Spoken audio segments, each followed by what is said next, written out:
بسم اللہ الرحمن الرحیم۔ السلام علیکم اسٹوڈینٹس، ارسلان ایوب کی طرف سے MLT کی نئی کلاس میں ویلکم۔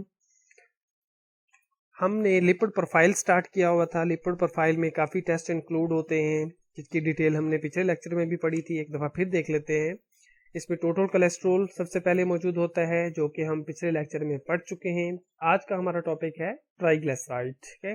اس کے علاوہ ہم نے HDL، LDL اور VLDL بھی پڑھنے ہیں جو کہ اس سے نیکسٹ لیکچر میں ہوں گے۔ یہ تینوں انشاءاللہ ایک ہی لیکچر میں کور ہو جائیں گے، کیونکہ اس میں جو HDL ہے وہ پریکٹیکلی اس کو ہم نے کیلکولیٹ کرنا ہوتا ہے، لیکن جو LDL اینڈ VLDL ہے یہ جسٹ کیلکولیشنز ہوتی ہیں، تو اس لیے اس پہ ہم نے ان تینوں کے لیے ایک ہی لیکچر میں انشاءاللہ یہ کور کر لیں گے۔ تو آج کا ہمارا ٹاپک ہے ٹرائیگلیسرائڈ۔ سب سے پہلے دیکھتے ہیں ٹرائیگلیسرائڈز ہوتے کیا ہیں۔ What is triglyceride؟ بہت سمپل سی بات ہے، triglycerides are a type of lipids. ہم یہ لپڈ پروفائل پڑھ رہے ہیں تو ظاہر ہے ٹرائیگلیسرائڈ یہ بھی ایک لپڈ ہے۔ یہ ایک امپورٹنٹ لپڈ ہے، بہت سمپل سا ہے سمجھنے کے لیے ہے کہ when we eat food our body consumes that food for body functions, but extra food energy which exceeds from the body requirement is stored in the form of triglycerides in fat cells۔ جی، ہم خوراک کھاتے ہیں ضرورت کے لیے، body functions کے لیے کھاتے ہیں، لیکن ہم باڈی کی ضرورت سے جب زیادہ کھا لیتے ہیں تو وہ جو ایکسٹرا فوڈ ہوتا ہے وہ باڈی میں سٹور کیا جاتا ہے۔ باڈی میں وہ جو سٹوریج ہے، سٹوریج والی جو شیپ ہے فوڈ کی، ان میں سے اور بھی شیپس ہیں جو کاربوہائیڈریٹس کو ہے، لیکن جو لپڈز فیٹ جو سٹور ہوتی ہیں وہ ٹرائیگلیسرائڈ کی فارم میں سٹور کر لیا جاتا ہے فیٹ سیلز میں، تاکہ وہ بعد میں باڈی ان کو یوز کر سکے۔ فار ایگزامپل بعد میں اس طرح کہ روزے کی حالت ہے، یا پھر آپ کھانا مطلب جب درمیان میں ہم ایک کھانا کھایا اس وقت جو ابزارب کر لیا باڈی نے وہ تو باڈی فنکشن کے لیے یوز ہو گیا، لیکن باڈی کو تو انرجی کنٹینیوس چاہیے ہوتی ہے، تو وہ کنٹینیوس پروسیس کو چلانے کے لیے جو اسٹوریج ہوتی ہے وہ یوز ہو رہی ہوتی ہے۔ لیکن these triglycerides are used as stored energy according to the body demands، مین کہ اسٹور رہتی ہے، جیسے جیسے باڈی کو ضرورت پڑتی ہے ویسے ویسے پرووائڈ کی جاتی ہے۔ High levels of triglycerides cause many bad effects on the body۔ جی، کیونکہ اب دیکھیں، ایک تو یہ طریقہ کار ہے کہ ہم نے فار ایگزامپل 10 یونٹس چاہیے تھی انرجی، ہم نے 15 یونٹس کھائی، 10 یوز ہو گئے لیکن 15 سٹور ہو گئے، تو وہ 15 بعد میں یوز ہو گئے، جیسے انرجی مطلب سٹوریج ڈاؤن ہوئی ہم نے دوبارہ کھانا کھا لیا۔ لیکن اگر پہلے والی انرجی جو سٹورڈ ہے وہ باڈی نے یوز ہی نہیں کی تھی تو ہم نے اور کھانا کھا لیا اور ہم نے باڈی اسٹوریج بڑھا دی، تو وہ 5 جو ایکسٹرا تھے وہ 5 سے 10 15 اینڈ اتنے یونٹس بڑھتے جائیں گے، جس کی وجہ سے باڈی میں اسٹوریج بڑھتا جائے گا، فیٹ سیلز بڑھتے جائیں گے، تو اس کی وجہ سے پھر پرابلمز ہونا شروع ہو جاتے ہیں۔ High levels of triglycerides cause many bad effects on the body like hardening of arteries. جی، یہ جو آرٹریز کی والز ہوتی ہیں ان میں بھی ڈپوزٹ ہوتے ہیں، تو اس لیے ان کو ہارڈ کر دیتے ہیں، جس کی وجہ سے ان کی جو فلیکسیبلٹی ہے اکارڈنگ ٹو بلڈ پریشر جو ہے وہ ان کا ڈایا کم اور زیادہ ہونے کی جو اس کی ان کی کیپیبلٹی ہے وہ کم ہو جاتی ہے، جس کی وجہ سے پرابلمز ہوتے ہیں۔ انکریز، جس کی وجہ سے increase the risk of strokes بھی بڑھ جاتے ہیں، ہارٹ اٹیک کے چانسز بہت بڑھ جاتے ہیں، ہائی بلڈ پریشر کامن ہو جاتا ہے، high blood sugar and high cholesterol levels بھی اسی کے سمپٹمز ہیں، کیونکہ یہ فیٹس ہیں تو ان کے جو بعد میں والے ایفیکٹس ہیں ان کے اس کے میں کولیسٹرول لیول کا زیادہ ہونا بھی شامل ہے۔ تو یہ تھا سمپل سا کانسیپٹ ٹرائیگلیسرائڈ کا۔ ٹرائیگلیسرائڈ کیا چیز ہے؟ بیسیکلی انرجی کمپاؤنڈز ہے جو کہ باڈی میں سٹور ہوتے ہیں، لیکن وہی ایک پرانا رول کہ ہر چیز ایک خاص مقدار تک ہی صحیح رہتی ہے، جب کوئی اچھی چیز بھی اگر ضرورت سے زیادہ ہو جائے تو اس کے سائیڈ ایفیکٹ بڑھ جاتے ہیں، تو اس میں بھی کچھ ایسا ہی ہے کہ ٹرائیگلیسرائڈ ایک خاص لیول تک اگر باڈی میں موجود ہے تو وہ فائدہ مند ہے، ہونے چاہیے، لیکن ایک ڈیمانڈ سے ایک ضرورت سے زیادہ ہو جاتے ہیں تو وہ باڈی میں پرابلمز کریٹ کرنا شروع کر دیتے ہیں۔ تو ہم نے کیونکہ ہمارا جو مین ٹاپک ہے وہ ہے ٹیسٹ کہ لیبارٹری پیتھولوجی، لیبارٹری میں ٹرائیگلیسرائڈ کا ٹیسٹ کیسے کیا جاتا ہے، تو اس کے لیے ایک کٹ ہوتی ہے، ریجنٹ کٹ یوز کرتے ہیں۔ کچھ کمپنیز اس میں دو ریجنٹ ہوتے ہیں، ٹرائیگلیسرائڈ ریجنٹ اینڈ نمبر 2 اس میں ٹرائیگلیسرائڈ اسٹینڈرڈ ہوتا ہے۔ پہلے بھی ہم اس طرح کے کٹس دیکھ چکے ہیں، لیکن کچھ ٹرائیگلیسرائڈ کے لیے اسپیشلی اگر بات کریں تو کچھ کٹس ایسی ہیں جس میں ٹرائیگلیسرائڈ کے 2 ریجنٹ ہیں، اس میں بھی 2 آ رہے ہیں لیکن اس میں بیسیکلی ایک ریجنٹ ہے جو ٹرائیگلیسرائڈ ریجنٹ ہے، دوسرا اس میں